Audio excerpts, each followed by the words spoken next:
everyone, and welcome. We are finally here. There is a 2024 bracket made for the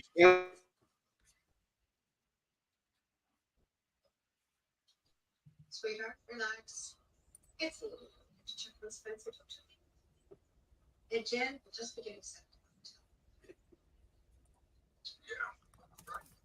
I was muted there. Sorry about that. I was muted there. But again, welcome. We've got a large crew for you guys today on the 2024 House of College Hoops bracket selection show. Sam Basil joined alongside Michael DeRosa, Trevor Everett, Peyton and Josh Burton, and Riley Frayne of Mid-Major Madness. Thanks for coming on, Riley. So we're going to get right into it. As you can see right here on our lovely proprietary House of College Hoops bracket, got it. We've got the field of 68 right here. I'm sure a lot of you watched the selection show on CBS, and this is, depending on how you feel, there were some snubs, there were some surprises, and there was a lot of discussion heading into the weekend about a lot of teams that were really pushing, and then some found their way in, and then some were just kind of left on the bubble here. Notable teams that punched their ticket today. Auburn, a team that we all thought were going to get in anyway as an at-large team, but one that did so with the SEC tournament title.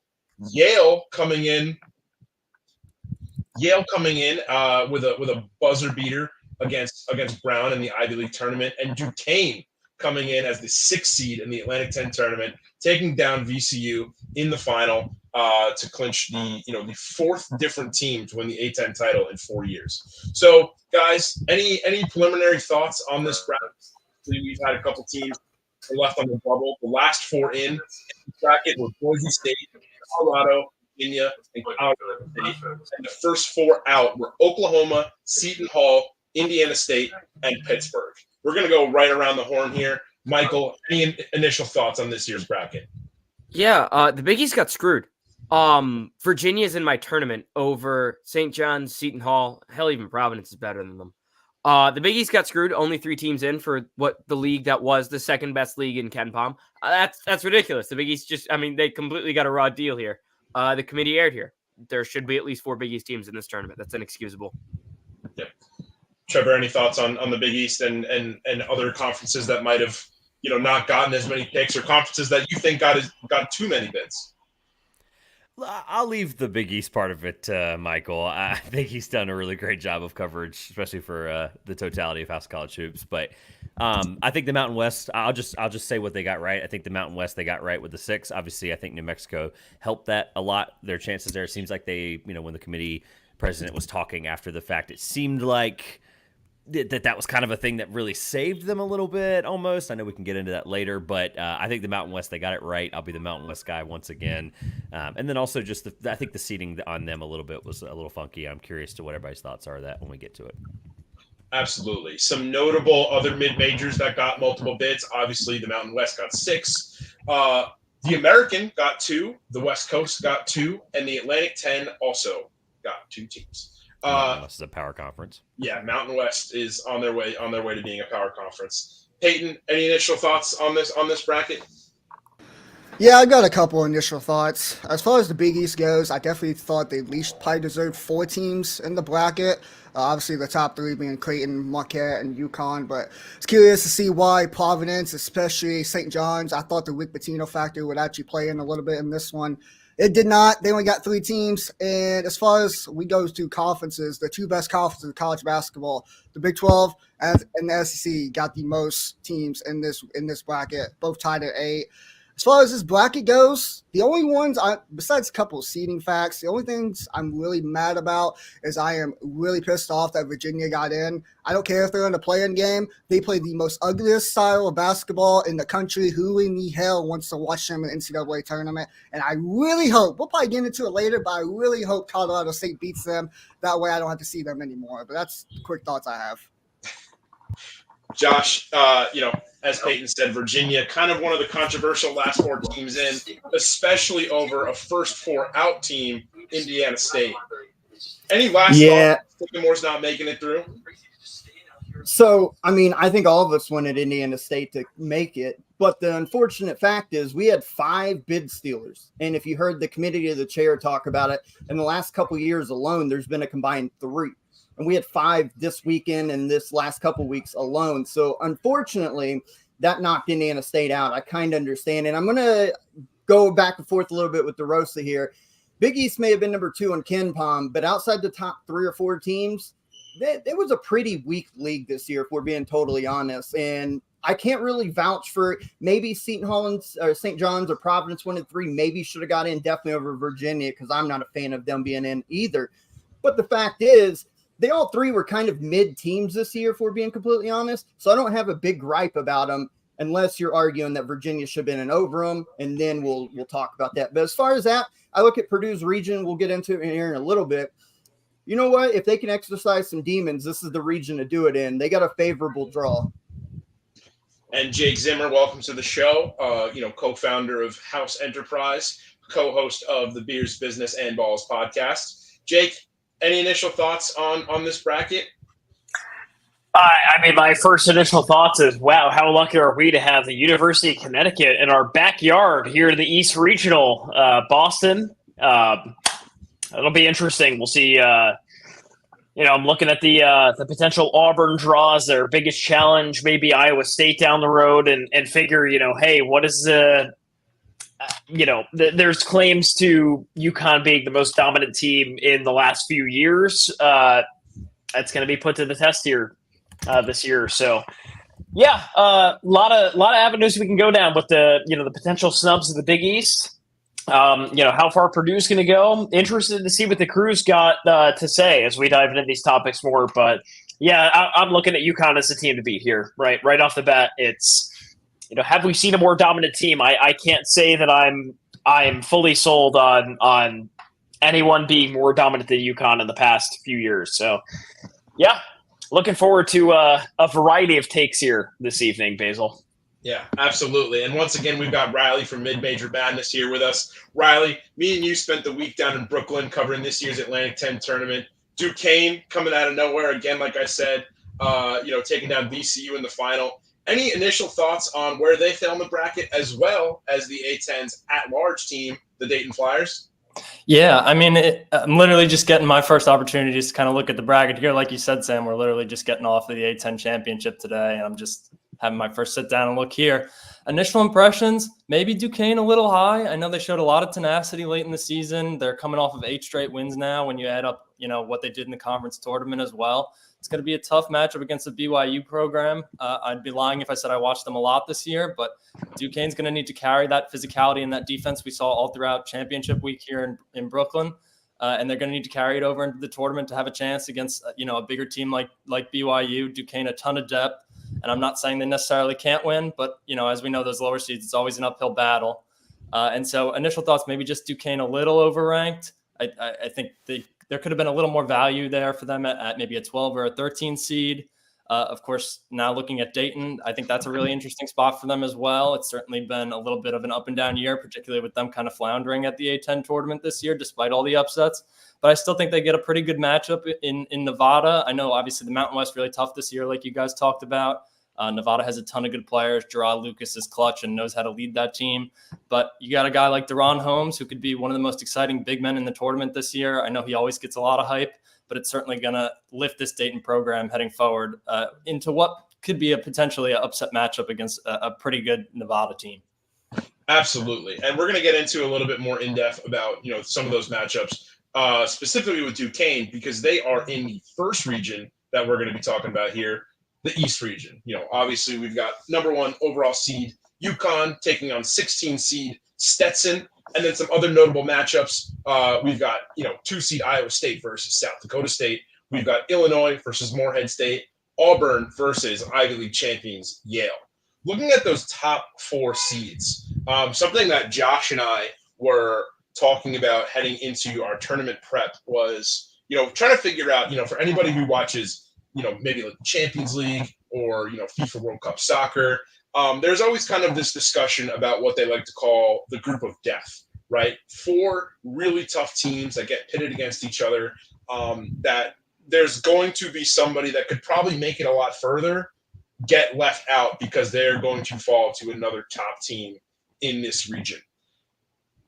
I don't want to give it right to the first region that, we're talking about here, but Josh, you feel like there's any, chance that this region has a case to be the region of death? Yeah, so I think when first glance at this, with UConn and Auburn and then Iowa State, Illinois as a potential Sweet 16, it sets up for a lot of fireworks there in the East region. I think if it's not the East, I mean, honestly, you could probably give it to the South in a way, because in the South you have Houston, Marquette, Kentucky, and Duke. And I know Kentucky, Duke lost their first games in their conference tournaments, but Marquette, especially if they get a healthy Tyler Kolek, that is an elite Sweet 16 games right there, pair of games. So if it's not the East, it's the South, in my opinion. But yeah, I think when you look at the East, man, UConn, Auburn, Iowa State, Illinois, you have your offense and your defensive-minded teams like Iowa State. You have your juggernaut in UConn. Auburn's riding a high wave coming off the SEC tournament. And then maybe you rekindle the flame and maybe FAU or San Diego State finds their way back through another tournament run. So, yeah, I think the East is really difficult for UConn to be the overall number one. But it'd either be the East or the South, and I'm still debating on which one I would consider the kind of group of death in this tournament. Absolutely. And Mr. DeRosa, let's talk about some potential paths for some of these top teams. Obviously, UConn, every game they play in this one, they are going to be the highest seeded team. However, there may be a team or two that can give them some trouble. So if you're a Huskies fan, what is a team that you would not want to see, say, in the Sweet 16 or the Elite Eight as you try to get out of this region? If I'm a Huskies fan, the one matchup I was desperately not asking for that I unfortunately got is this Auburn team. When I look at the way UConn's able to play, UConn, they run a ton of off-ball action that you really have to switch to be able to guard them. If you can't switch 1 through 4, 1 through 5, you're not going to be able to guard them. You want to know what Auburn can do? They can switch 1 through 5. They are deep. They are incredibly athletic. Auburn is the much more athletic team. They're the much more physical team. I think Auburn can really disrupt the way UConn likes to run offense. And if Auburn can get going downhill, that's going to create a lot of problems. I might actually pick Auburn to beat UConn. I really like the way Auburn matches up. Auburn is a team I've been a sucker for since the very first game when I thought I underrated them in the season. I definitely did. I think this Auburn team creates real problems for UConn. I think that is a spot where if I'm a UConn fan, I'm terrified of Bruce Pearl's squad. Yeah, and obviously Auburn going up against Yale in the first round of this tournament. Ivy League teams kind of tend to be some tournament darlings, especially if they can get, 1 or 2 early wins. Are there any ways in which you think this Yale team could give Auburn some trouble?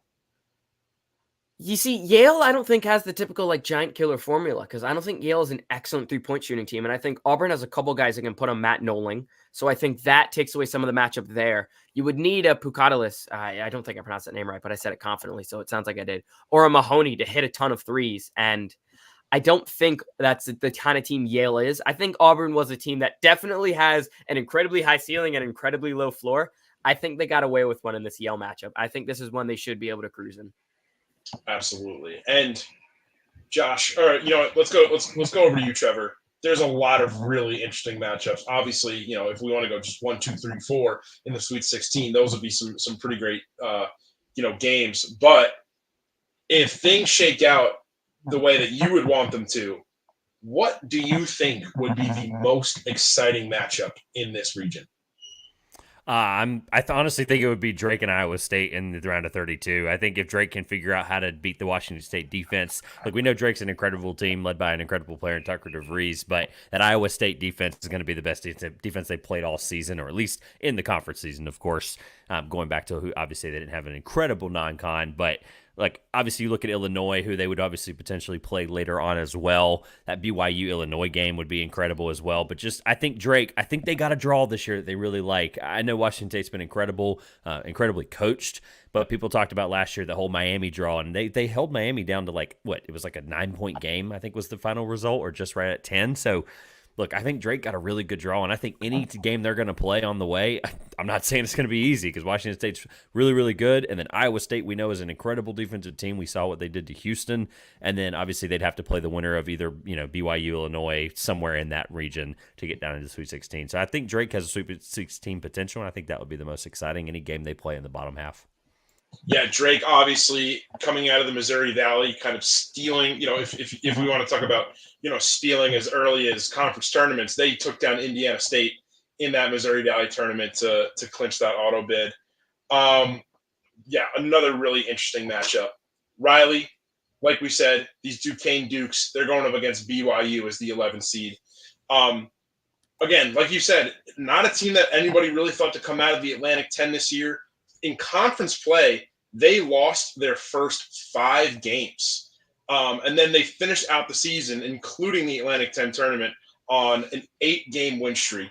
They are hot right now. Any way you feel like, the Dukes' deep guard play can overcome BYU. Yeah, absolutely. I mean, I think it's a really interesting matchup because it's 2 teams with a ton of depth. I mean, on the BYU side, you have 6, 7 guys, maybe even 8, who can, pour in double digits on any given night, depending on who's been healthy. And I think that matches up interestingly against the Duquesne side that has a ton of depth. I mean, we saw it here in the A10 tournament. If it wasn't Day Grant or Jimmy Clark going off, it was them getting contributions up and down the board from guys. And the defensive effort all throughout the conference tournament over the last week has just been so impressive from Duquesne. And when you have a defense like that, obviously generates a ton of offense, and I think that can keep you in any game. I mean, we saw it, Sam, you and I, from Jimmy Clark and Day Grant this week, just how impactful they can be. And I think whenever you have guards like that who know how to get it done, especially when you're coming into a tournament hot like this, like you just mentioned, 8 straight wins for Duquesne, there's always a chance that they can cause a massive upset, especially if, their depth is able to overwhelm BYU. Like maybe we saw the depth in the defense overwhelm a couple teams during the A10 conference tournament over the past week. Yeah, absolutely. Day Grant leading the Dukes with 16.9 points per game. Then you got Jimmy Clark on that team, who just was announced today as the most outstanding player of the Atlantic 10 tournament. So some really great talent on that roster. Peyton, you're a guy that watches, teams from all over the country, though. Are there 1 or 2 players that you feel like could make a huge difference for their teams in this region? 2 words for you. Boo Buoy from Northwestern. If they beat 8 seed Florida Atlantic, you can't tell me that nobody would love to see them upset UConn in that second round matchup. Not saying it's going to happen, but would not shock me if Boo Buoy doesn't go on a Marquise Noel, Kimball Walker type of run in March, because that's what stuff happens. Forget all these stats, and I'm a stat nerd. I love them all. But when we get to the NCAA tournament, none of that stuff matters. I've been guilty of before when filling out my bracket, caring too much about stats. None of it matters when we get to this time of the year. Anything can happen. Northwestern, they shoot over 39% from 3, and they got Boo Buoy. I'm rooting for some Wildcats. The right Wildcats, not the one down there 75 miles down from Louisville. So go Boo Buoy. That's who I'm rooting for. I love that. Channeling Kemba Walker to potentially take down UConn would be very interesting. Yeah, so I think that's going to wrap it up for the East region. Let's take a look at where our number 2 overall seed, the Houston Cougars, are in the South. Obviously, Houston, they're the number 1 seed, but they did not win their conference tournament. They were taken down by Iowa State in the Big 12 in stunning fashion.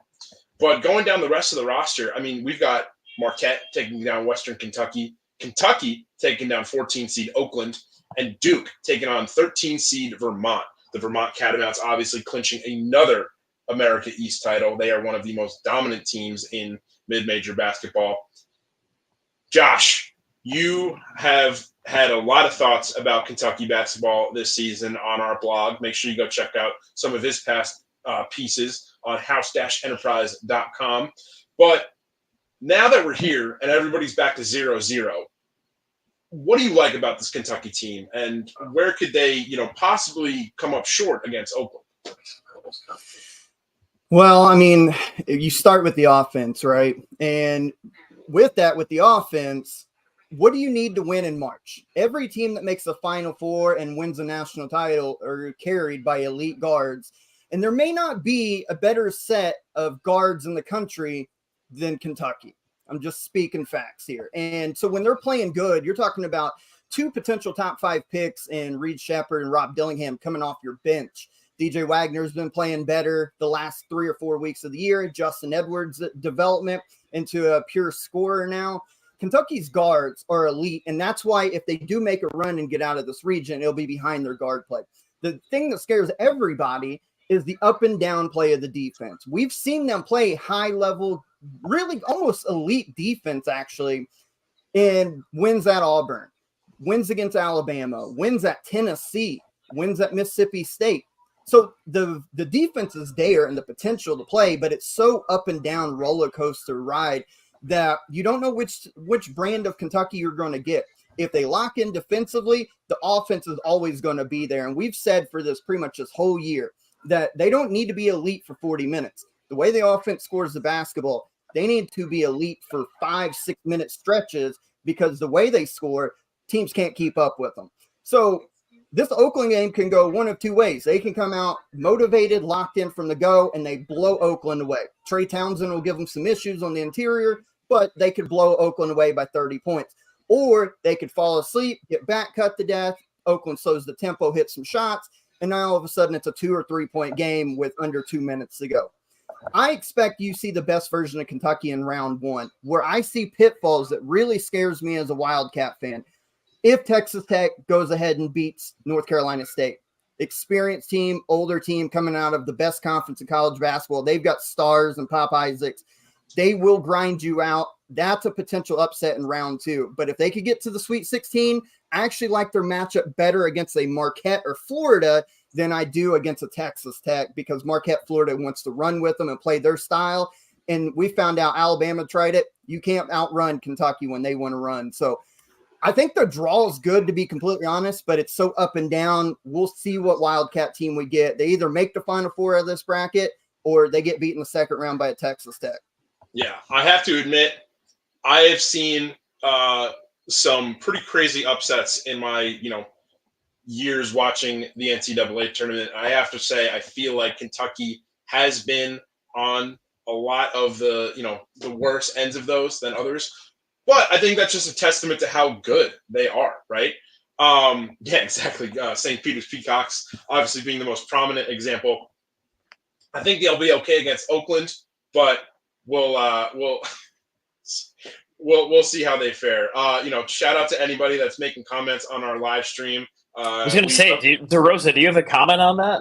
Did you see what you just said? Hey, the people love me. That's all I can say. Love me or hate me, you gotta love me.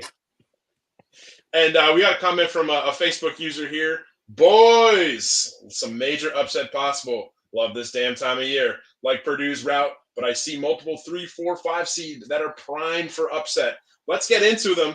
I also agree. We'll probably get into Purdue's route a little bit later, but 1 4 seed that I feel like, I don't know if they're primed for an upset, but this is a team that I've liked to watch throughout this year. Riley, I know you're a mid-major guy. This is one of the top mid-major programs in the country. Anything you can tell us about this Vermont Catamounts team? Oh, you're on mute. So, like you said, Sam, one of the top mid-major programs over the past couple of years. Head coach John Becker has done an excellent job with Vermont. I mean, they run the American East. I'm not sure how many consecutive bids it is at this point, but, they're consistently making the NCAA tournament over the past couple of years. And, I think they're a team with a ton of depth. They have, again, similar to like I mentioned with BYU, they have maybe 5, almost 6 guys who can pour in double digits on any given night if needed. And I think against a Duke team that's been a little shaky over the past couple of months, throughout the season, bowing out early in conference championship, couple important losses throughout the season. I know they weren't necessarily upset by any mid-majors throughout their non-conference schedule or anything like that. But I think this is a Vermont team that always can put a big team on upset watch. Like I said, they have a lot of depth. You look at guys like TJ Long, who they bought in this year from the transfer portal. He's excellent, a bit of an oversized guard who creates a lot of mismatches. You got senior Aaron Delaney, who's been fantastic, another guard for them, and Shamir Bogues as well, another oversized guard who creates a good amount of mismatches, especially in a conference like the American East. And while obviously Duke is a huge program and they have a ton to play for here in March, I think Vermont is a team that could potentially put them on upset watch, here in the South region, especially with, like I said, just how shaky Duke has been kind of up and down throughout the year. Yeah, Sam, if I can comment on that too with Vermont's resume, I mean, you go through, they haven't lost a game since February 8th, right? And that was against an NJIT team that's pretty pesky, right? The NJIT didn't get too far in the American East playoffs with, all things considered, but they had they had a lot of change this year, right? Grant Bill Meyer was, sort of the new head coach. He was brought in there and, had to rebuild the team. But, I look at Vermont and they cruise through a lot of different challenges in the American East, right? They came from behind in one. They held big leads in one, right? They won a lot of different games. And to me, this Vermont team is, I'm not sold on picking them to beat Duke at this point, but they're a team that on Friday or Saturday afternoon, could we be saying, oh, Vermont beat Duke? Are we surprised? It's not necessarily a take I'd be surprised with, right? They've got a lot of good shooters. They've got a lot of good guys that can play inside. And with Duke, who's sort of been this up and down to Riley's point just now, that's a really intriguing matchup that I've got to sit with here. Yeah, Vermont, this is their third consecutive appearance in the tournament and their fifth conference tournament title in the last 6 years. One team, and I will say too, the only team that disrupted that streak was Hartford, who's now in the Division III circuit too. So a freak sort of upset in the America East. They went on and for those that recall, almost beat Baylor in the 2021 COVID year. Crazy stuff, right? And that was the only year that Vermont ever faltered there. R.I.P. Hartford. What a name drop. I forgot they dropped the D3. Hey, real quick, Sam, there's a matchup potentially looming in the second round I want to touch on real quick, and everybody can comment on it. If Texas A&M, they obviously played really well during the SEC tournament, obviously, gave up a lead to Florida. Let's say they get by Nebraska and play Houston, as long as Houston doesn't drop it to Longwood, right? That's a matchup that's really interesting to me because Texas A&M has really great guard play. Boogs Radford and Wade Taylor, and especially in the SEC tournament this last weekend in Nashville, went nuts in all their games they played. They've got momentum. They can match Houston's toughness. That's kind of a game stuck in the mud in which they like, and if they can keep it close inside that final 4 or 5 minutes, the guard play, once again, Wade Taylor is capable of going on 20-point runs by himself. Same way with Boogs Radford, but he's more downhill. If we get that second round game between Houston and Texas A&M, especially with Houston kind of hobbled a little bit right now, that's a potential upset looming. I like A&M to give Houston fits, even if they don't beat them. I think that's a fantastic point. Real potential to be a 1 seed that takes an early exit. The next team I kind of wanted to talk about here, I know, Trevor, you're very happy about it. Speaking of a team that already took down Duke earlier this week in tournament week, the NC State Wolfpack, clinching their first ACC title since the late 1980s, going up against 6-seed Texas Tech in the first round. What do you like out of your Wolfpack this year? Look, there might be 3 people in this country that felt better about Graham McCaslin than me, and I'm not gonna lie, whenever I saw that draw, I was like, give me a break. Like, I knew we were gonna get the 11, like, just to be able to be front, but it cannot be understated that this team is the hottest team in the country right now. 5 games, 5 nights, beats the 3 top seeds in the ACC that, albeit if we're going to call it weak, whatever, that's fine. Beat the top 3 seeds in the conference. All 3 of those teams are in March Madness, albeit Virginia might be the one we all can agree is probably not supposed to be. Regardless, hottest team in the country. Obviously, I had a hell of a night last night, but to think that this team can't do it, like, I'm looking forward, and I probably shouldn't be, but I'm looking forward. Obviously, Oakland, I've got a case for Oakland that I'm sure I'll get into it with Josh and Peyton and Michael DeRosa tomorrow on ECB's show. But, there's a time and place for everything. look, if they can take care of Texas Tech, there's not a better team in this side of the bracket that can give Kentucky a problem. And I know as soon as we drew that, Josh and I have chose not to text each other about it because it hasn't happened yet. But just keeping it to that, look, this is the hottest team in the country right now. I'm elated. The fact that they're even in here, I don't want to be a fan for too much. But at the end of the day, it's what it's all about. March Madness is incredible. And, Wolfpack, baby. I don't know what to tell you. I want to get into this number 2 versus 15 matchup here. Marquette taking on Western Kentucky. Peyton, any thoughts on this Western Kentucky team and how they could, give a game against the Golden Eagles? It would be curious to see if Tyler Kolek, how healthy he is, because we go back to last year, they ended up getting out in the second round by Michigan State, and Tyler Kolek had a hand injury coming into that game, and they ended up losing. I don't think this is the matchup that I specifically want to talk to, because Western Kentucky, they've got Brandon Newman, they've got a couple good guards on their roster, so they'll maybe able to come up with the upset. The one upset I think is going to happen, and Josh is going to be with me on this one, is I think Florida, if they get by Colorado or Boise State, whoever wins that playing game, I think Marquette goes out into the second round for a second year straight because Florida plays a fun style of basketball. They've been really hot. Obviously, they got beat up by Auburn today in the SEC championship game. But I really like this Florida roster, and I think they've got the pieces, and especially if Kolek is not 100% healthy, I think Florida beats Marquette in the second round. That's what I think it happens. I agree with that, and you read my mind, actually. I love Florida's guards. They make shots. They play up and down, so tempo in this game potentially between Florida and Marquette would be high-flying. But the difference maker is Florida is an elite offensive rebounding team. Absolutely elite offensive rebounding team. Tyree Samuel coming over from Seton Hall has done way better at Florida in his 1 year. I think he did in his couple years at Seton Hall. He will be in the starting lineup. Unfortunate injury today to Micah Hanlongton. But Florida is offensive rebounding. They're tough, and they've got elite shot makers. I'm agreeing with that. I think Florida, Marquette, I think Florida could move on to the Sweet 16 in that upset. I think when we look at this just mini region, if we get Marquette, Western Kentucky plays at the fastest pace in the country. This game, they're going to score a ton of points. And then Florida, if they play, let's say Marquette wins that game, let's say Florida wins, that game will be played in the hundreds as well. So this is just going to be offense on offense on offense. It's going to be so much fun and elite guard play from both teams. Tyler Kolek, Cam Jones versus Walter Clayton, Zion Pullen, Will Richard, Riley Kugel. Dude, if you want guard play, and I'll tell you right now in the tournament, you want guard play, that's going to be a fun game.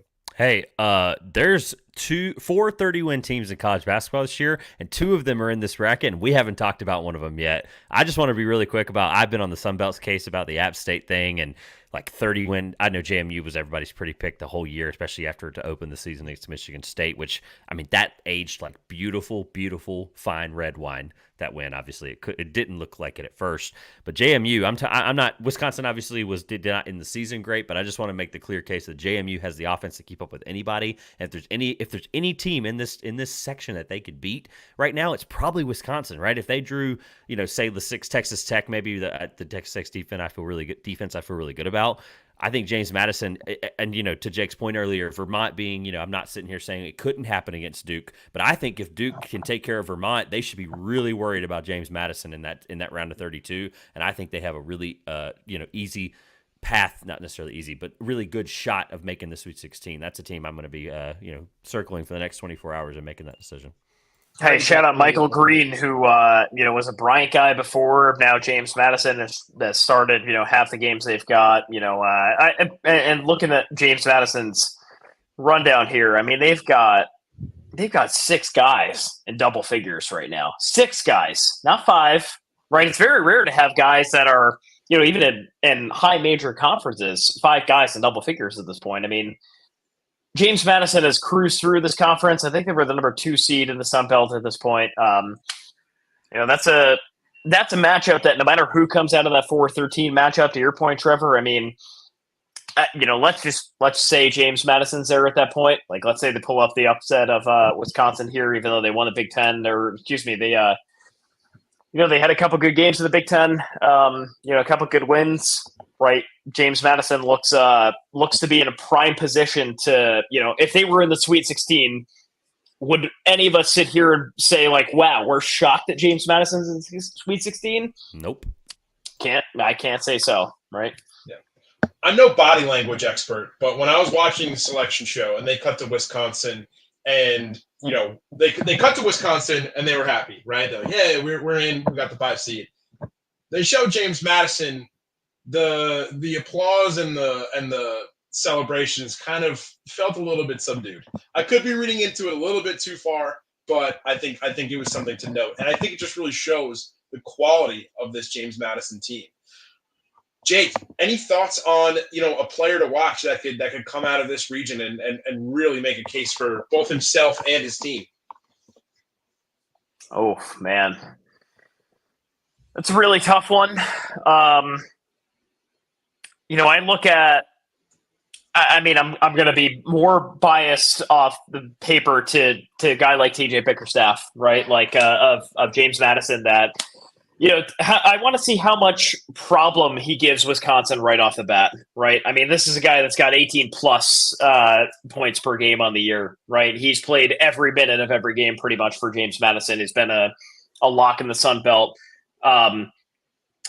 He's coming in off a little bit of a low streak right now, right? Like, I mean, he's been consistently in the high teens and low 20s all year. And right now, he's got 16 points over the last 2 games, right? So, it's more of a reflection on how much Wisconsin comes out and, is AJ Storr firing on all cylinders, right? Like, are they going to come out and demolish James Madison or whatever it might be, right? But I'm looking at that 5-12 as the matchup for a guy to come out and score, 30, 40 points, something like that, right? Something to sort of shock the world, right? That's a matchup I'm looking at this, but curious to see what the rest of the field's got. I've got a couple. I love this region for individual play, and again, it revolves around the guards. You look at Nebraska, Tominaga. I mean, he's shown he can go for 40. I mentioned Wade Taylor from Texas A&M, Rob Dillingham. You're talking about a guy that's already been electric this year that could carry Kentucky forward. Rob Dillingham could put on a show in this NCAA tournament. And then Walter Clayton Jr. from Florida, kind of the same way. And then we talk about Western Kentucky, Don McHenry shooting like 38, 39% from 3, their best scorer on that team. If they were to upset Marquette in that first round, Don McHenry, could go for like a 30, 35 piece and put his name out there in March Madness lore. So I love this bracket for like individual stud guard play that could give us some special performances. Yeah, this is going to be a fantastic region. A lot of star power, a lot of upset potential. That's going to wrap it up for the South. We're halfway through our bracket, guys. We're doing a great job. And I'd also like to give a big thank you to the 633 active viewers that we have right now. We're streaming across a bunch of different platforms. We're up to 634 now. That's awesome. We're streaming on a bunch of different platforms. We thank you guys so much for watching this House of College Hoops 2024 tournament preview special. And we hope that we can help you guys with some of your picks. But overall, we're just, beyond ecstatic that you're here. While we, before we get into the final 2 regions, Jake, I think you have a word from our sponsor of today's podcast, our friends over at the Rithmm app. We do. Yeah, we're super excited to be partnering up with Rithmm. And as the folks that are following along from a visual perspective can see here, you guys already know that March is filled with unpredictability, thrilling upsets. I mean, my favorite upsets have been, totally like edge of my seat kind of deal as recently as last year. Madness all around. But what if AI could help you craft an awesome bracket and you could win some bets? Rithmm is the app that can help you do that. The AI sports betting app for player props, game picks, everything else, right? Rithmm stands at the forefront of innovation, offering sports enthusiasts a cutting-edge tool to elevate their March Madness experience. The app leverages data sets, historical trends, player statistics, and much more to help create the perfect bracket and picks specifically for you, right? If you value a certain stat over another, you can say, hey, Rithmm, I want to make a model that values this more than, the other statistic, right? Total personalization involved combined with the best data scientist in the business for AI sports wagering. If you head to the link in our bio and on houseenterprise.com, you can sign up for free to build your perfect bracket and help you conquer March. So head on over to Rithmm, that's RITHMM, to create your account, generate your free AI March Madness bracket, and win big. As a disclaimer, House Enterprise and Rithmm are not responsible for any losses or lost wages on picks that you make. Please gamble responsibly. Find help if you need it. Call 1-800-GAMBLER for anything that you might need. Download the Rithmm app. Use the code in our bio, or the link in our bio, I should say. Download Rithmm. Be a more informed sports gambler or wagerer and make your picks on March Madness this year. Super excited to be partnering with Rithmm as we get into this stretch of March Madness. Again, you can go to their March Madness bracket generator and help you make your picks this year. Exciting stuff. Download Rithmm now. Yeah, really exciting stuff. The future of sports analysis is here. And as always, make sure you're wagering responsibly. So let's get into our third region, the Midwest. This is a really, really fun region as well. I mean, I'm saying this for all of them, but how could I not, right? Obviously, top 4 seeds. We got Purdue, Tennessee, Creighton, and Kansas. One matchup that I thought was really fun, one team that I think is really fun in this is 14 seed Akron coming out of the MAC after a really crazy MAC championship game against Kent State. Kent State, got the bucket to go up 60-59, and then they foul kind of errantly in the final seconds, giving Akron time to shoot 2 free throws and clinch the 1-point lead. I don't know if any of you guys saw that game, but any thoughts on this year's Zips? Yeah, I wrote about them. Sorry, Michael, go ahead if you want. I was just going to say it's a tough draw against Creighton. You can take more serious analysis, Josh. Well, I wrote about the MAC in the ECB preseason magazine, and I had Akron actually finish in second to Kent State, who ironically they beat for the conference championship last night.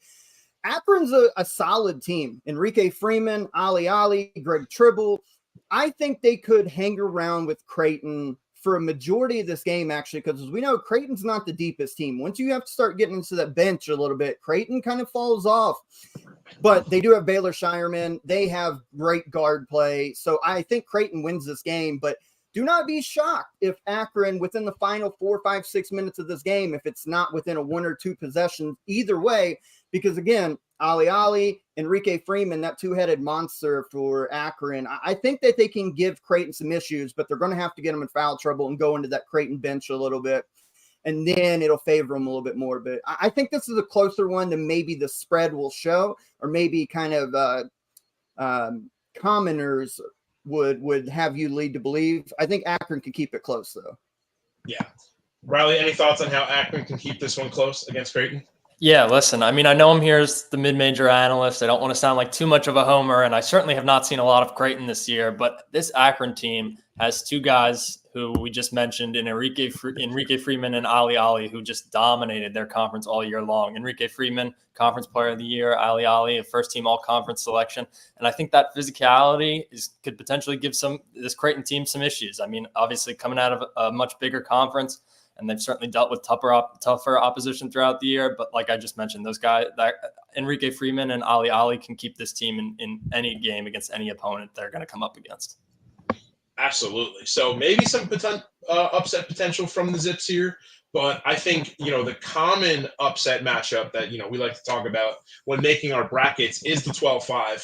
And this 12-5 matchup is very interesting. Peyton, I know it seems like you're liking this matchup, so I would love to hear your thoughts on this as Gonzaga takes on McNeese. Yeah, once this matchup got announced, I told Josh, who was sitting right next to me, is like, that's easy money for me, because it didn't matter who McNeese State played in the 12-5 or 13-4, whatever the seed line was going to be for them. I was 90% sure I was going to pick McNeese to upset a team in March. And Gonzaga is probably the perfect team because they don't play any defense. They don't have the greatest of guard play. They really struggled early on in the season, started to pick it up late half of the season. I really like this Monique State squad. Will Wade in his first year, he's took a program who last season won 11 games. First time since 2002 that they're going dancing. They're back into this tournament. They won 30 games this year, which is incredible. Shahada Wells. That's the only dude you need to know from this roster. He is incredible. He had over 27 points, I think, in their championship game in the Southland Conference. Incredible player, incredible performance. And they got a guy in Christian Shoemate who can just dunk on anybody in the country. Gonzaga don't guard. They're not going to guard in this game. I really like this 12-5 matchup. I think Mini State beats them. Anybody have any thoughts on this? That was great, by the way, Peyton. A fantastic analysis. Anybody have any thoughts, though, on this 8-9 matchup, Utah State versus TCU? Yeah, look, I'll just be really quick as the honorary Mountain West person. Like I said, I led the show with that, for crying out loud. I will say I'm a little surprised by the seeding. I mentioned it at the top. I knew we would get to it, and I'm not a bracketologist. Big asterisks. I've made that very clear all year. Not going to change that now. But Utah State, for being impressive as they've been, I know they've had some blips early on in the year. Look, they won the Mountain West, for crying out loud. I mean, they're an incredible team. Mountain West regular season, to be clear. And I know TCU has some really dynamic guard play and really fast there. I'm still gonna, I don't want to get too much into picks today. I'm still picking the Aggies because I think Danny Sprinkle's that kind of coach to have 0.01% of scoring and roster return. Let me make sure that number's clear. 0.01% of roster return, and to come around and get the production he's had out of players like Darius Brown and Gray Ospor, this is an incredible team that I think is honestly ridiculously underseeded. I can't sit here and tell you how Gonzaga is a 5 seed. I'm not saying Utah State should be, but the fact that there's a 3 seed disparity difference there, I think is absolutely ridiculous. And I think Utah State ends up being the kind of the team that fell on the sword for this one. I think Texas maybe a little bit. I know the Big 12 fighting against each other. It's constantly a boxing match in the Big 12 as the best basketball conference. I think South Carolina earned their spot. So I'm not sitting here telling you there's a case for any of these teams. I just may shuffle them a little bit. And the fact that Utah State's at 8 is ridiculous. And be on the lookout. I think that gives Purdue some upset scare in round of 32. Yeah, and speaking of Purdue, before we get into Purdue, actually, I just want to say that our stream has just surpassed 700 viewers on all our platforms. So once again, thank you so much for coming on. We love that you guys love to hear us talk college hoops. Purdue. I don't want to be too mean to Purdue, but obviously we have to talk about it. Them, being the second team in history to lose to a 16 seed in the NCAA tournament last year to Fairleigh Dickinson. I think they kind of got a little bit of an easier break. I mean, they're a 1 seed. It's not like, that's going to happen twice for them. But they're taking on the winner of Grambling State versus Montana State.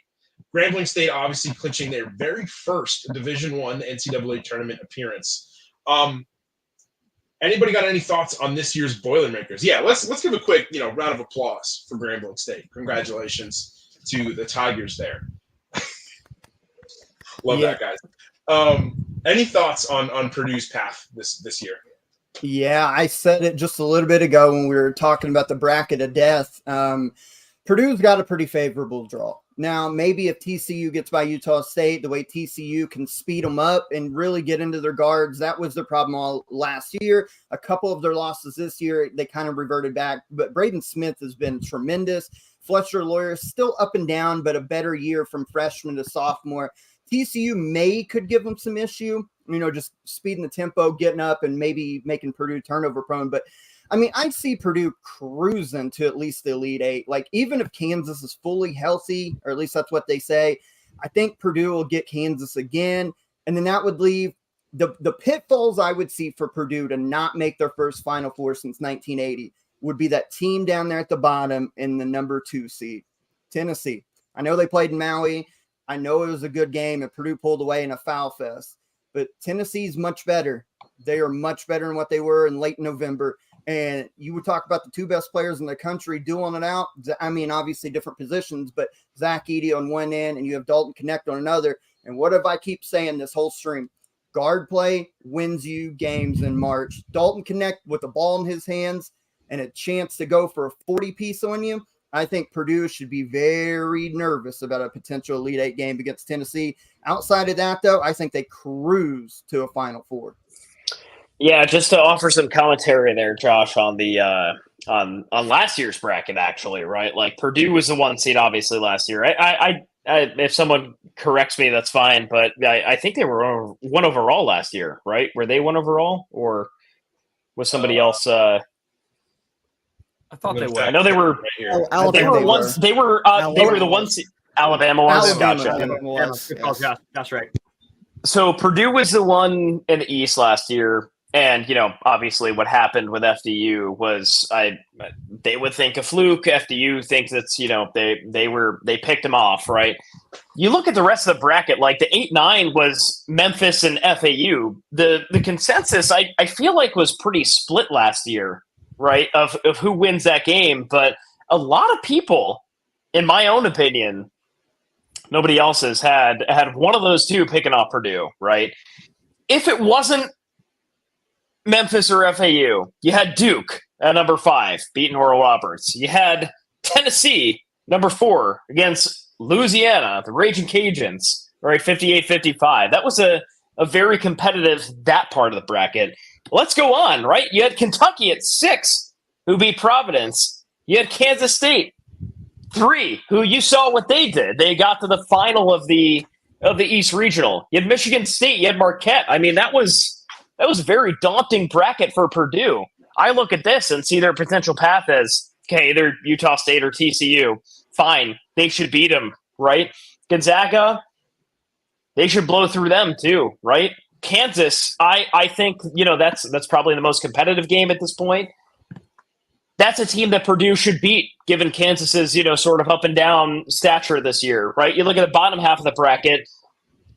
This is a year that I think my overall point here is I look at this as a much more favorable draw, to your point, Josh, for Purdue as I did last year, right? Purdue was going to run into a lot of challenges last year had they got out of the first round, where as I see, a little bit, maybe I look at Tennessee in the bottom half of the bracket. I look at maybe Kansas as a threat here for Purdue. I think they're just coasting a little bit more than they were last year. And I think maybe, I don't know, was it a mental thing? Was it a physical thing? Was it, a basketball thing for Purdue last year? Who knows, right? But this looks more of a direct path for Purdue than it was last year in 2023. And Josh, I'm glad you brought up that matchup between Purdue and Tennessee early in their year, because 1, I totally forgot about that, and that was a fantastic game. And 2, that was really interesting in the way that Tennessee, in a lot of moments, I mean, they obviously didn't come up with the win there, but in a lot of moments, they really limited Zach Edey, except at the line. It really felt like they were really hacking him the entire game. He ended up shooting 9 for 17. So he, got to the free throw line a lot, missed 8 shots. Really interesting stuff. Would definitely set the seed for a very interesting rematch. Any final thoughts on this region before we move into our last one of the night? No? All right. Yeah, real quick. Yeah, of course. Sorry, Sam. I was trying to get in there. If you're looking for a higher seed to get red hot and make like a Sweet 16 or maybe even beyond that, I know it sounds crazy, but if you've watched Oregon the last couple nights, South Carolina will slow the game down to be physical. They get by South Carolina. I think they could do the opposite to a potential Creighton in the second round. Oregon at the 11 is a very interesting pick to make a little run in this tournament. Yeah, that is a really great point. I guess what would you call Oregon, right? The final Pac-12 champs, the perennial Pac-12 champs, because they won this last tournament. But it will definitely make for an interesting run. I call it heartbreaking. Yeah, that's what I call it. Heartbreaking Pac-12 champions. Really sad stuff. But let's not get too sentimental yet here, right? We're gonna get into our last region, but before we do, I just want to say again, I'd like to thank. Oh, we got somebody joining from Road to the Garden, Chris the Dinga.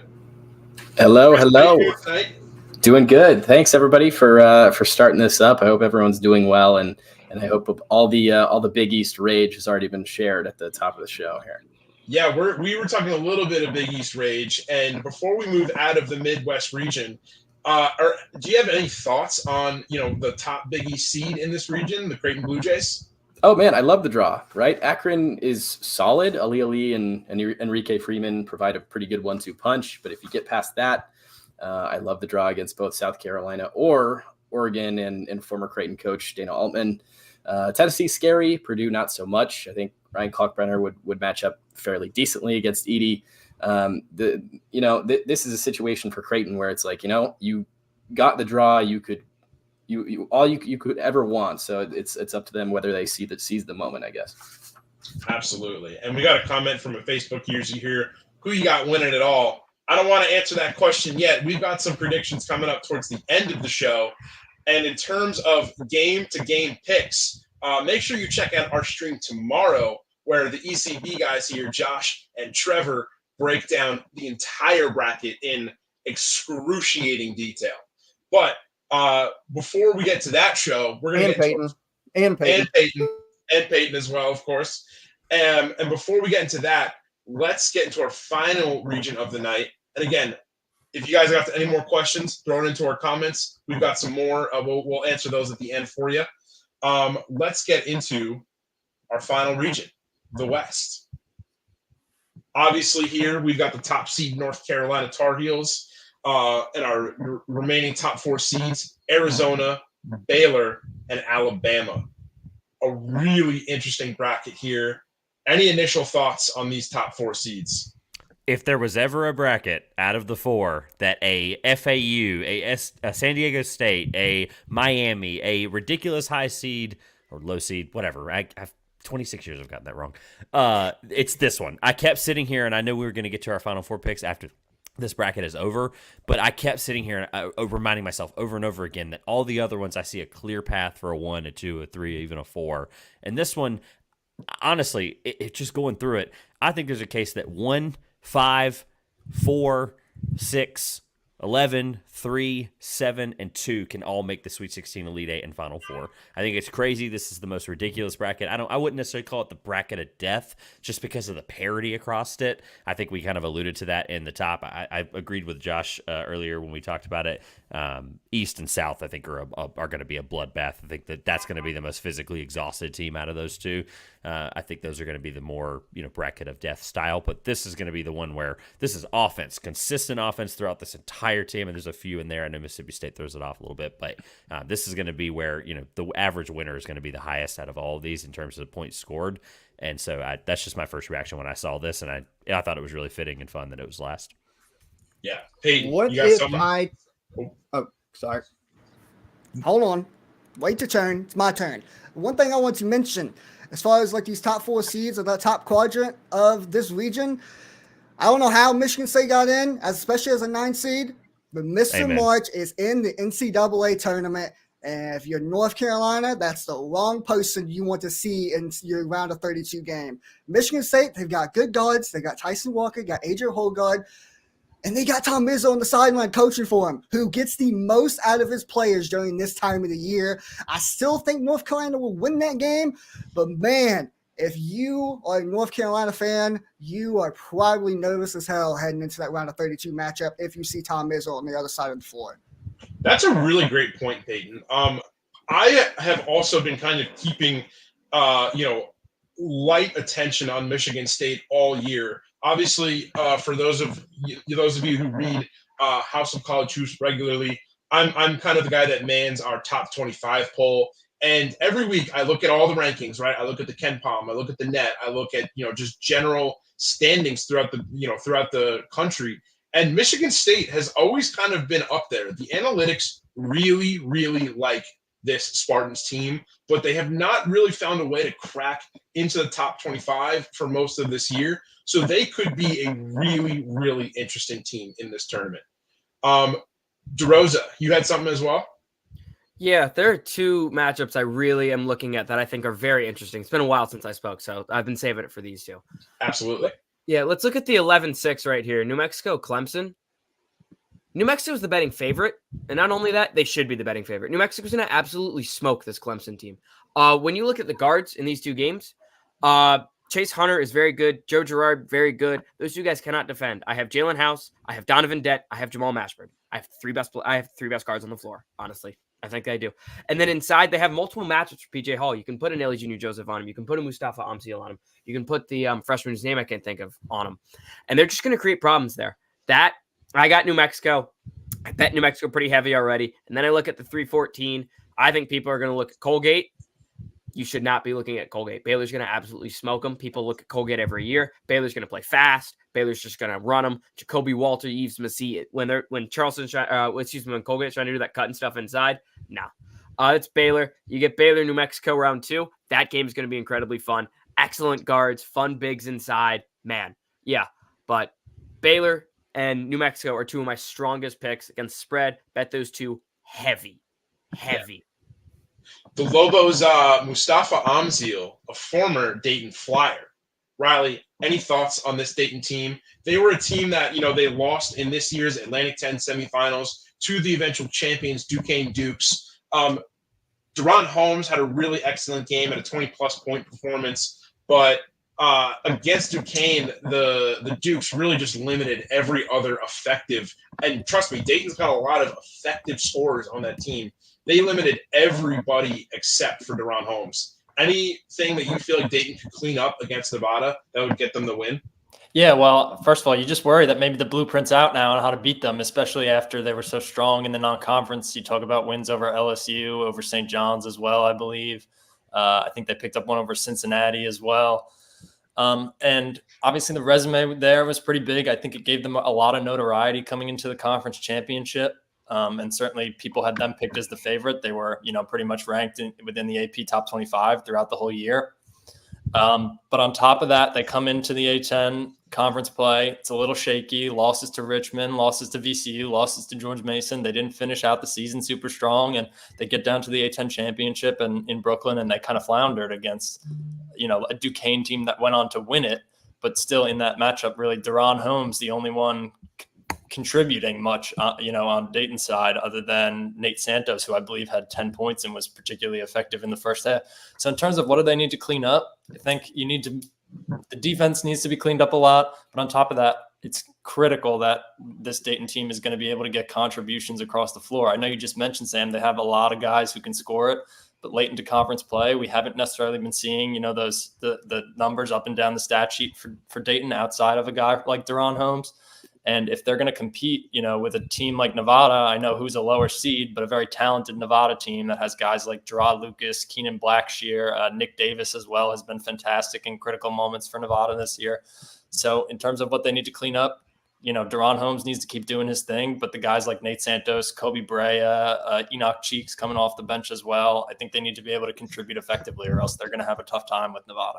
Yeah. And just correct myself here. I said that Dayton fell to Duquesne in the semifinals. It was actually in the quarterfinals.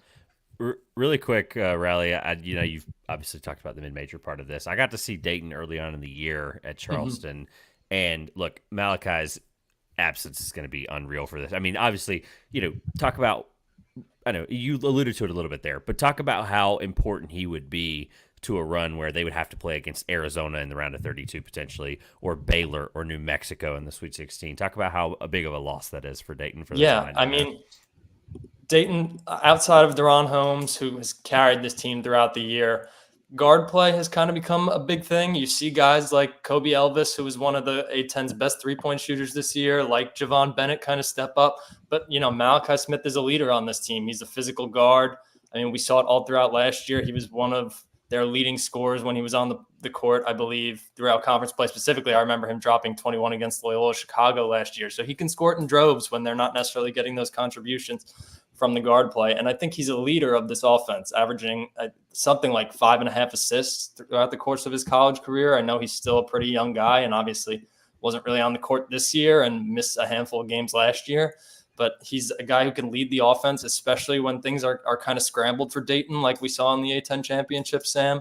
You talk about how Duquesne was kind of able to just lock them down defensively. And you think a guy like Malachi Smith kind of provides a little bit of sustainability to the offense. He's able to calm things down and run it from a standpoint when maybe Dayton isn't able to find anything outside of Deron Holmes, kind of just working it inside.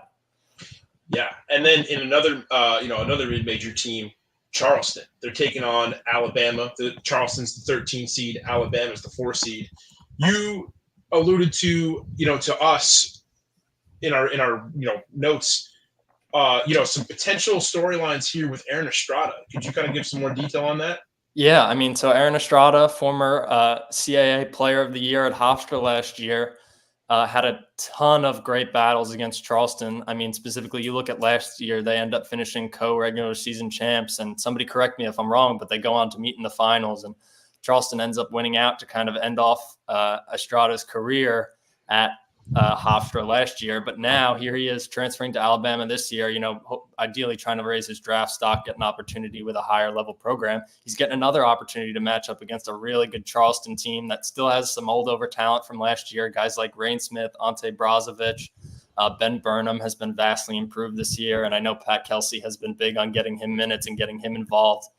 But the storyline there being, Aaron Estrada is going to get a chance to finally get a win in a postseason win over this Charleston team late into his career here. I think it's a good matchup potentially for Charleston. They probably are, against an Alabama team, I think that has a lot of talent. Obviously, Estrada is the main guy, but you talk about Mark Sears, who can certainly score with the best of them in the nation. I think he's proven that throughout the year. You talk about Grant Nelson, who I know has throughout the year has been a potential NBA talent people have talked about. So I think it's a tough matchup for Charleston, but they have a ton of depth, a ton of versatility. They have guys who can guard a lot of different positions. I mean, Ben Burnham, Frankie Policelli. And I think that depth bodes well, but it's going to be a tough matchup against a really scrappy Alabama team that has some really good guards and can be physical on the interior as well. Yeah, Estrada was last year's Haggerty Award winner, for those of you outside the Northeast might not know.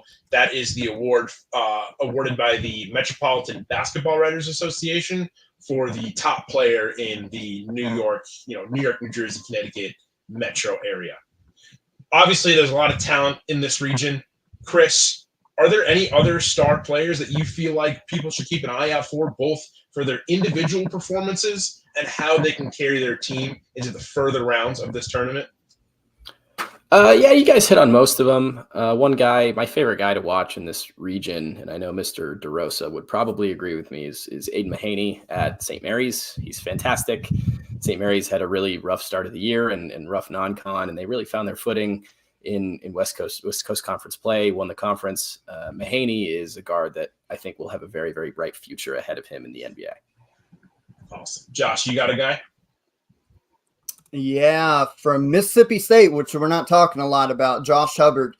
Dude's like 5'10", listed. He's probably more like 5'9", but you're talking about a small guard that works off of ball screens, and he doesn't need much daylight. He's got incredible lift on his jump shot, and he's another one of those flamethrowers that when he sees the ball going once, he's liable to run off an 18, 19-point spurt by himself, most of them threes, but he can put the ball on the deck, get to the rim for a small guard. He's tough as nails. He's one of those guys that, again, could be like a March legend, and if Mississippi State can win a couple games in this thing, he can go nuclear. We've seen it when Kentucky played there about a month ago. We've seen it throughout the course of the year. The dude's the state of Mississippi's all-time leading scorer, scored like 4,000 career points. And this year as a freshman, it just came in and lit it up for the Bulldogs. It's a very interesting matchup with Michigan State. I could actually see them winning that, get to North Carolina, and Josh Hubbard put on a show. That's a name to watch out for because win or lose, he's going to be a lot of fun to watch. Yeah, and that's a name to watch actually first in this year's tournament because as Peyton just let me know, tip times were just released for the first and second rounds, and Mississippi State versus Michigan State is actually going to be the first game of the first round. All right, guys, we just went through all 4 regions. Great job, and thank you again to our 864 viewers. Let's get into something that I think a lot of people are waiting for. Obviously, I'm a guy. I get so wrapped up in matchups and statistics and history that it takes me way longer than I'm comfortable to admit to make my bracket. Hopefully, anybody that's using Rithmm will have a little bit of a quicker time. But let's just kind of go around the horn and give me your gut picks for this year's Final Four. So give me your 4 teams, and then who beats who in the championship. Chris, you want to lead us off here? Yeah, certainly still kind of working through things, but my first reaction when I saw it was UConn out of the East there, and then lower left portion of the bracket will go Arizona, followed by Houston and Creighton. Also, since I missed it, one quick shout to Yale for me out of the Eastern half. I think they beat Auburn and beat San Diego State and go to the Sweet 16. All right, moving on. Bad. Couldn't be the guy that has Azar Swain enthusiast in his bio. Right? Wow. All right. Couldn't be him. All right. Riley, any preliminary picks here? Well, I'm certainly, like I said before, kind of here to be the mid-major analyst, but just kind of initial thoughts. I really like UConn out of the East region there. Maybe a little bit selfishly, I'm going to pick Alabama out of the West. I think they could give some teams some tough times and could cause some problems against an Arizona team kind of late there in the bracket. Looking at the top, I mean, I like Marquette if Tyler Kolek is healthy. Duke's been a little too shaky for me, so I think maybe I'd have to go with a Houston or Marquette out of there, depending on what Tyler Kolek looks like, as we discussed earlier. And then looking at the bottom half, I really like this Tennessee team. I mean, Dalton Knecht has just been incredible all year. He's been just awesome to watch, and I think he could really carry this team past Purdue. Great stuff. Jake, your gut check Final Four. Oh, man. Let me put the disclaimer, total subject to change, and have not used the Rithmm AI bracket generator just yet. I certainly will be doing that, but UConn, Baylor out of the West. Oh, man. Top corner's tough, man, in the South. I take Wisconsin, sleeper, out of the South. And then in the Midwest, I take I really do like Tennessee there out of the Midwest. So yeah, it's going to be a real tough bracket. Subject to further change. I need to sit with that, see what the Rithmm algorithms have to say for me. But man, it's really hard to not put UConn in the championship game here for me personally. Really difficult. Josh, people are liking UConn. How you feeling about them and your other 3 teams? So I've said on record from basically December on that UConn is the only team that has no weakness. So I'm going to ride with them as well. I mean, they could have some pitfalls we've talked about, but I'm going UConn out of the East. In the West, I think things could get really wacky, and I actually kind of think it lines up perfect for a Baylor run because their offense is so damn good. And Scott Drew's been there before. I like Baylor coming out of the West. In the Midwest, again, I think it comes down to Purdue and Tennessee. I don't know how healthy Kansas will be at all. They could be a potential, get Purdue in the Sweet 16. Creighton, I don't like their bench depth. So I'll go Tennessee. I think Tennessee gets the rematch of Purdue. And in the South, my heart, who I want to say. I want to say the Cats make it. Do it. But unfortunately, I'm going to say, you want me to? All right. No, I really don't. I don't. No, I want you to. I really don't. I want you to go whatever you think. Put it on the record. Put it on the record, Josh. Put it on the record, man. I was going to say Marquette. Oh. Because their experience, I was going to say, and they would beat Kentucky in the Sweet 16, but you talked me into it. How can I go against my Cats? I do think the offense is elite enough. Listen, I do think their offense is elite enough. The game changes once you get to March. The games are called different, and if you allow teams to play with Kentucky, again, that offense can put spurts on you. You're going to have to score 90 to beat them. So I'll do it. I'll be the one that takes them coming out of the South. Kentucky. Trevor, I didn't think we'd be getting a visit from Emperor Palpatine in Revenge of the Sith tonight, but that was great. Coercing Josh to lean towards Kentucky here. He knows how to get me going. I know how to get him going. That's what happens when you do pods with him for over a year. All right, so well, let's get into Peyton. I'm going to go Peyton. If you want to give yours, go through your picks first here.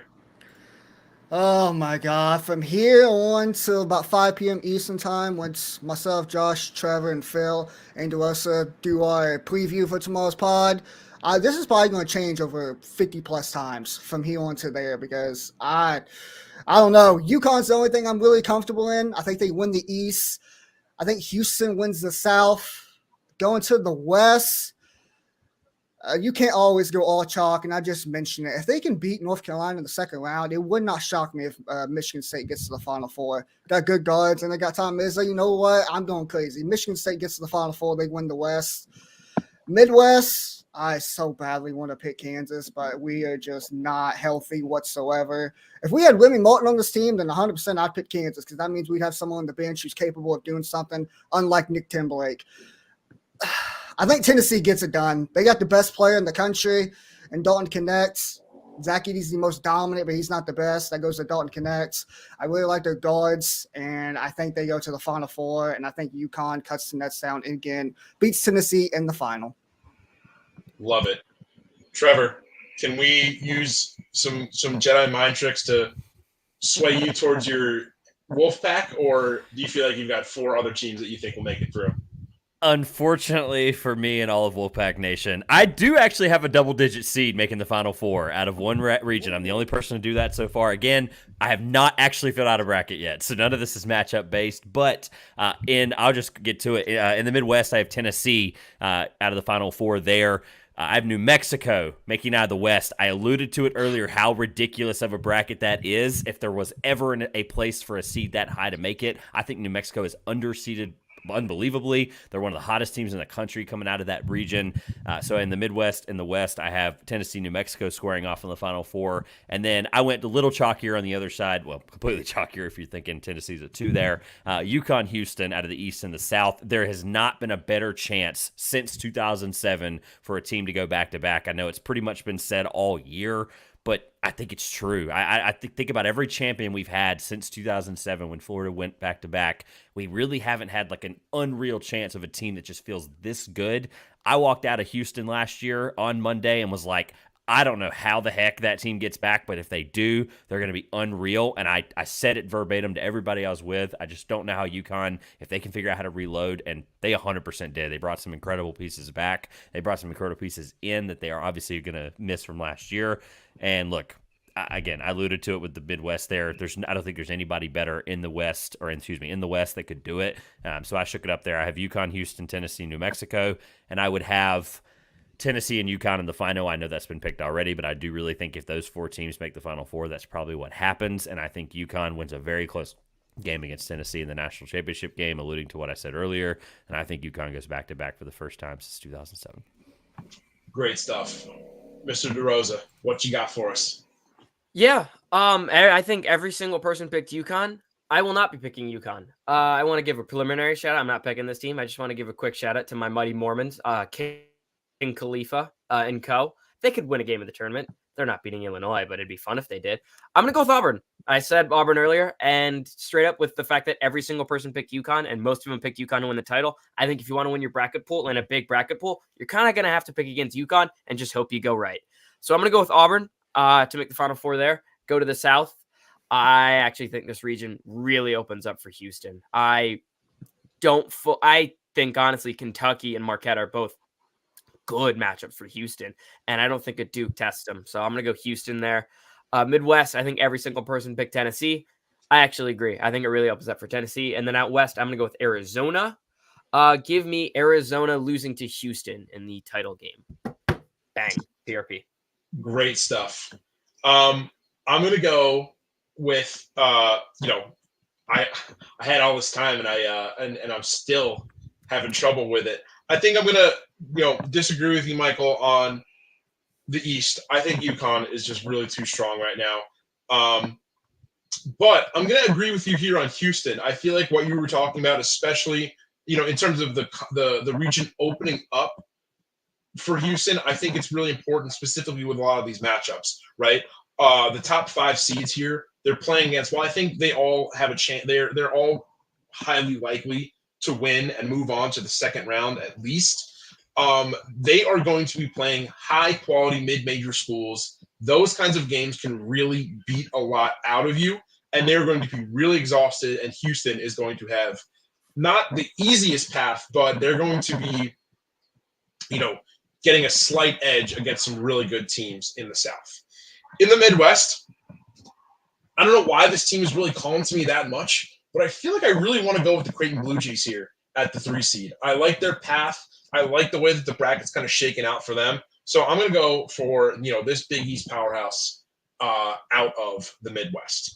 And then finally for the West, I really want to roll Arizona here. I know they kind of came up short in the Pac-12 tournament, but I think they're going to be a really fun team. So I think I'm going to go with the Wildcats. And once again, I believe UConn is going to win once again, like Florida did in the 2000s, back-to-back titles over the Houston Cougars. So that wraps it up, guys. We just went through the entire bracket. Trevor, you got a final point here for us. I told you I had one question that I wanted to get to if we had time, and I know we're on the 130 clip, and I think some people alluded to some stuff. I would like to I'll throw out really quick. What is everyone's storyline that they want to happen? Obviously, think of like UNC Duke playing in the Final Four. That was a huge storyline. It could have happened. Coach Shay's final year, right? I know Estrada was a big one with Alabama and some other matchups there against Charleston. I know that there's some really great storylines. The one I'll give you, and I know it's probably going to be one where everybody's going to have to scramble really fast, but I'll kind of give you one to set the tone. Is that Caleb Love and RJ Davis potential matchup. And I knew you were going to – look, I knew Michael was in on it, but look, people were texting me all week like, it's going to happen, 1 versus 2. They're going to put them in the same part of the bracket. It's going to fall that perfect way, even if I think Tennessee might have been more worthy over North Carolina slightly. Regardless, what's everyone's favorite storyline? I know that's something that might get missed in this. Obviously, we are, at the end of the day, media people, and we do storylines ultimately for a living and for content. So – what's everyone's favorite storyline? Mine is RJ Davis and Caleb Love. Yep, I'll go first on this one. I have 3 of them. That was one of them, so you already took that from me. I'll go ahead and save a couple more because I feel like Josh is going to mention the other one I was talking about. But we go to the Midwest. If we look at coaches, who has the most to prove in March? Outside of maybe John Calipari, because BBN and the media is crazy about him. Obviously, he needs to prove it. Hasn't done it in a while. The 2 most coaches with the most pressure in March right now is in the same region, and they can match up in the Elite 8.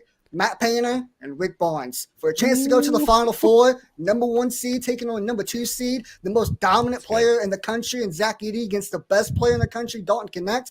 They've already played this matchup earlier in the season. I would eat that thing up, baby, and I think Tennessee would win that game, but I'm just saying those 2 coaches have the most to gain, the most to prove out of any coaches in this tournament, period, and you got the 2 best players.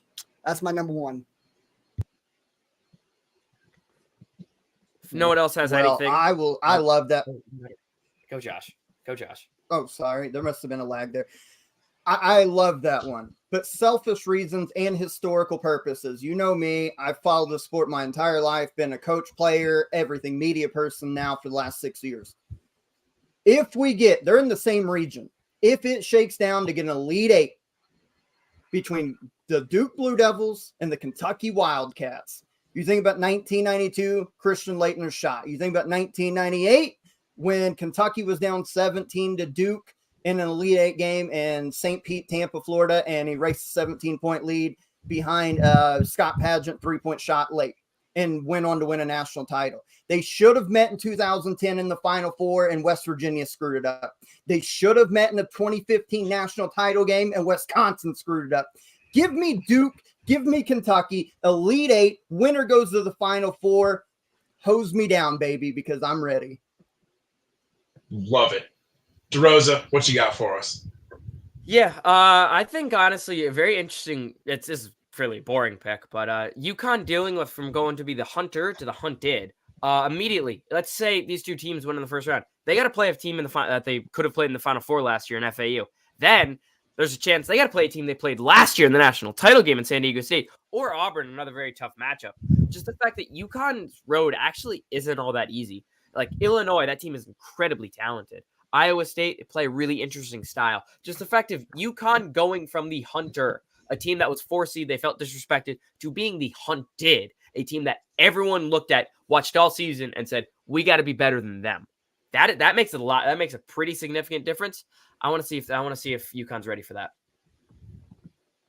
I've got something to interject here very briefly. This Wisconsin James Madison matchup.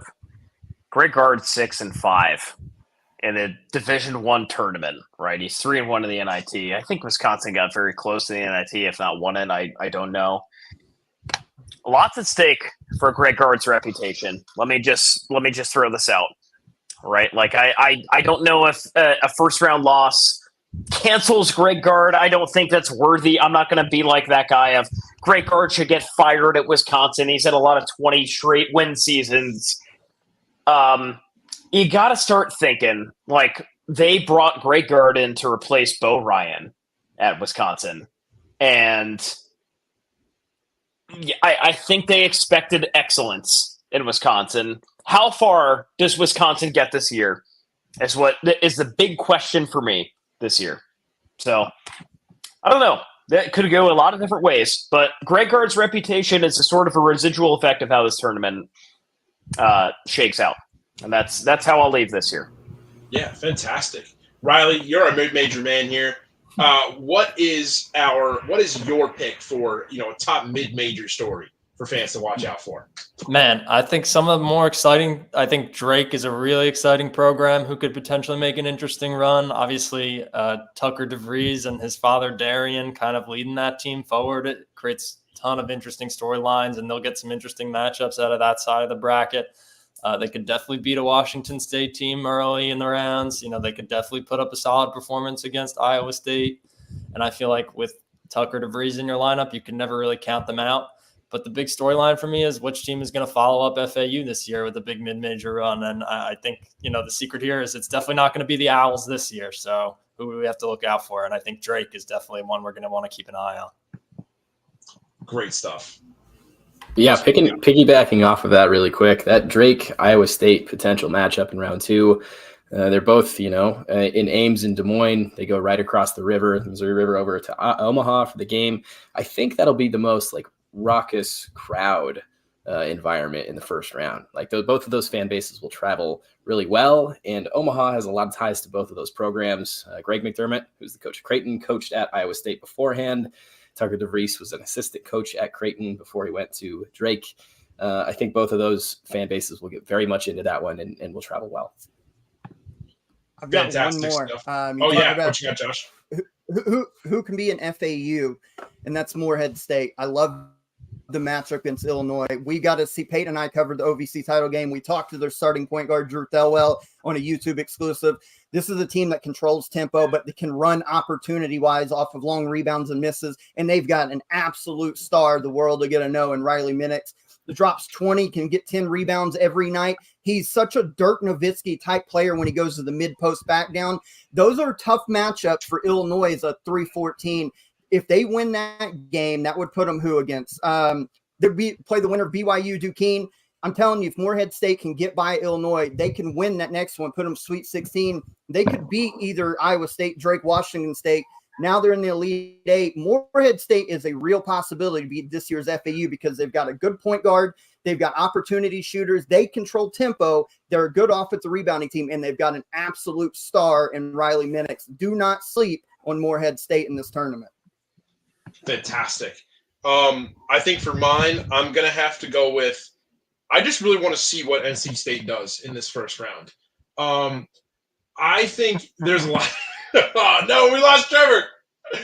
I think there was a lot of people talking about, first of all, how great this run was, but especially about how runs like this can often lead to a team being pretty tired in their first game. Obviously, they've got a good couple days of rest here, but that momentum, that pressure can really get to some teams. And it's just really fun when they kind of defy that and then still get that first round win. I think a notable example, if we can go to mid-majors, was Richmond, right? They came out of nowhere in the 2022 Atlantic 10 tournament down in D.C., and then they got the 12th seed. They upset Iowa in the first round, and that was just – it was beyond fantastic.